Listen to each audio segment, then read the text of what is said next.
আজকে যে সময়টাকে তুমি অবহেলা করছো না, দূরে সরিয়ে দিচ্ছ, কালকে তুমি মাথা ঘুরে মরে গেলেও কিন্তু সেই সময়টা তোমার কাছে ফিরবে না। আমাকে দেখে তোমার শিক্ষা হয় না? নিখিল, আমি যদি জানতাম যে তুমি মৌরিকে ভালোবাসো না, তাহলে আমি এতটা কেয়ার করতাম না। সিরিয়াসলি, আমি জানি যে তুমি মৌরিকে ভীষণ ভালোবাসো। খুব এনজয় করছো না মেয়েটাকে কষ্ট দিয়ে? করবেই তো, এনজয় তো করবেই। তোমার তো অধিকার আছে না, তুমি তো মৌরির ওপর যা খুশি তাই করতেই পারো। অন্তরা, আমি কতখানি কঠিন একটা সময়ের মধ্যে দিয়ে মৌরি যাচ্ছে তুমি সেটা জানো না, না নিখিল? একে তো একখানা বাজে কন্ট্রাক্টের চক্করে পড়ে বেচারির কাজটাই ওর নিজের গলার ফাঁস হয়ে দাঁড়িয়েছে। একটুখানি শান্তির খোঁজেও যতবার তোমার কাছে আসতে চাইছে, তুমি ওকে ভুল বুঝে দূরে সরিয়ে দিচ্ছ। জীবনে ভালো সময় ভালো থাকাটা খুব সহজ নিখিল, ভালোবাসাটাও খুব সহজ। কিন্তু যখন জীবনের টাফ টাইমগুলো আসে, তখন একে অন্যের পাশে থেকে একে অন্যকে বুঝে ধৈর্য ধরে থাকাটাই হলো রিয়েল ভালোবাসা।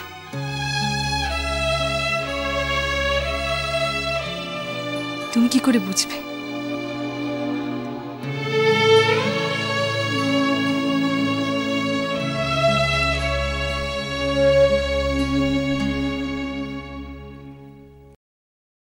রোজ রোজ কাগজে কোনো না কোনো গসিপ। সাগর, সাগর আপনি প্রোটেস্ট করছেন না কেন?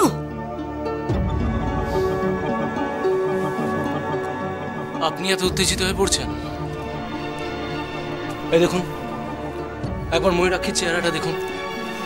যারা এই উদ্দেশ্য নিয়ে এই কাজগুলো করছে তারা ভালো করে জানে এই খবরগুলো ছাপালে আমাদের মনোবল একেবারে ভেঙে চুরমার হয়ে যাবে, আর তাতে তারা সফল। খবরটা যে মিথ্যে সেটা আমিও জানি, আপনিও জানেন, কিন্তু রোজ রোজ এই এক মিথ্যে খবর পড়তে পড়তে কি এসে যায়? কি এসে যায় বলুন তো? খবর কাগজে কি ছাপলো না ছাপলো তাতে কি এসে যায়? যায় আসে মিস্টার সেন। দিনের শেষে আমাকে আমার সংসারে ফিরে যেতে হয়, আমার স্বামীর কাছে। মাথার উপর মিথ্যে অপরাধের বোঝা নিয়ে ইগনোর করো, অ্যাবসলিউটলি ইগনোর করো। তোমার শ্বশুর বাড়ি তোমার প্রতি সাপোর্টিভ, তারা তোমার সাথে কোঅপারেট করছে, অথচ আমি তাদের কোনো সম্মানজনক পরিস্থিতিতে তার করাতেই পাচ্ছি না। ইগনোর ইগনোর কি করে করবো মিস্টার সেন? আপনারা কেন কেউ বুঝতে পারছেন না? আমার পায়ের তলা থেকে মাটি সরে যাচ্ছে। Please please Mayurakshi, control yourself, control. এতটা ভেঙে পড়ো না। এই এতদিন যখন আমার উপর ভরসা রাখতে পেরেছো, আর তো কটা দিন, আমার উপর ভরসা রাখো। Everything will be all right.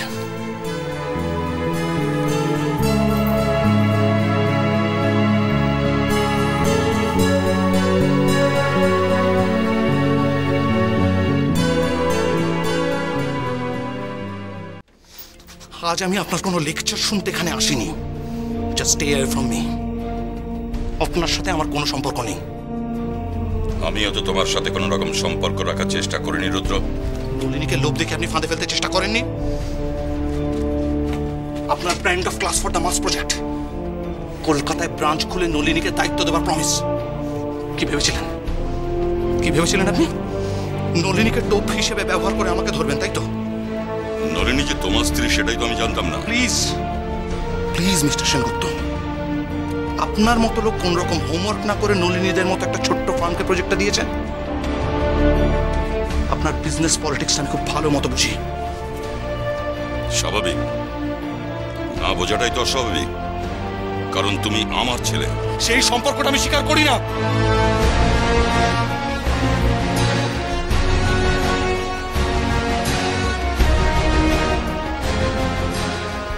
এখনো তুমি অকারণ ছেলে মানুষের মতো রাগ করে বসে আছো। বাড়ি ফিরে এসো, তুমি নিজের মতো থেকো, যা খুশি তাই করো। কথা দিচ্ছি আমি তোমার কোনো কাজে কোনোদিন বাধা দেব না।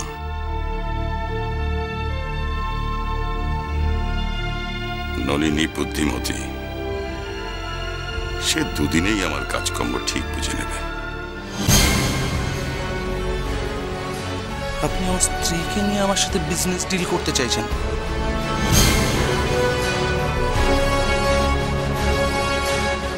আপনি বোধহয় আমার স্ত্রীকে চেনেন না। আপনি ওর আত্মসম্মানে আঘাত করেছেন। আপনার ভালো মানুষের মুখোশটা ওর সামনে থেকে খুলে গেছে। নলিনী আর কোনোদিন আপনার সাথে কোনো কাজ করবে না, কোনোদিনও না।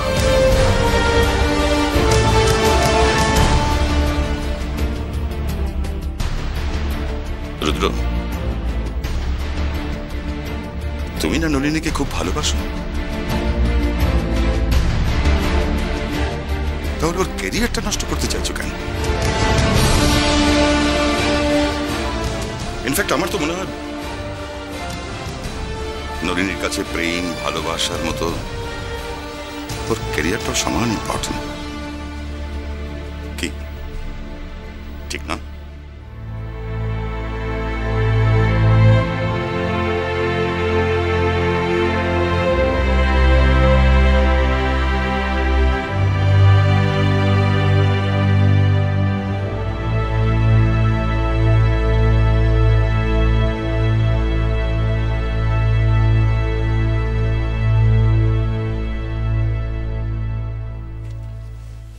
না মশাই না, অনেক সাসপেন্স হয়ে গেছে।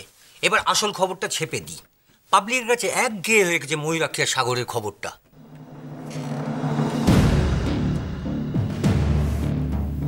এত তাড়া কিসের?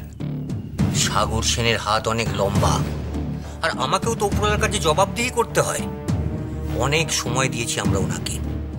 তাছাড়া সাগর সেনের তো কিছু প্ল্যান আছে। যদি আমার কাগজের নামে মানহানির মামলা ঠুকে দেন উনি। আপনি নিশ্চিন্ত থাকুন, এত বোকা সাগর সেন নয়।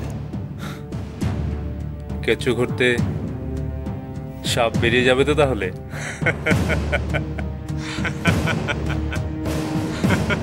আমি বুঝতে পারছি না, আপনার খবরটা যদি পাকা হয় তাহলে সেটা এখন কাগজে ছাপতে দিচ্ছেন না কেন? অপেক্ষা করছি আসল সময়টার। এবারে সাগরকে ক্লিন বোল্ড আউট করে সারা জীবনের জন্য মাঠের বাইরে পাঠিয়ে দেব আমি।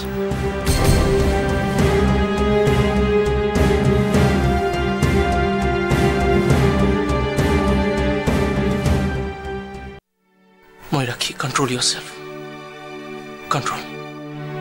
এতটা ভেঙে পড়ো না। এই এতদিন যখন আমার উপর ভরসা রাখতে পেরেছ, আর তো কটা দিন আমার উপর ভরসা রাখো। Everything will be all right.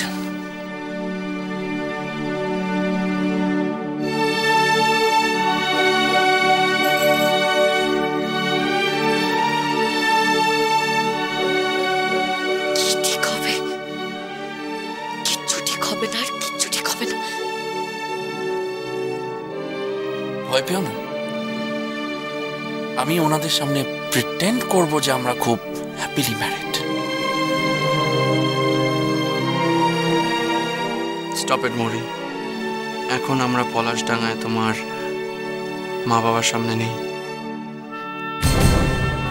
আর এখন আমাদের প্রিটেন্ড করতে হবে না যে আমরা স্বামী স্ত্রী।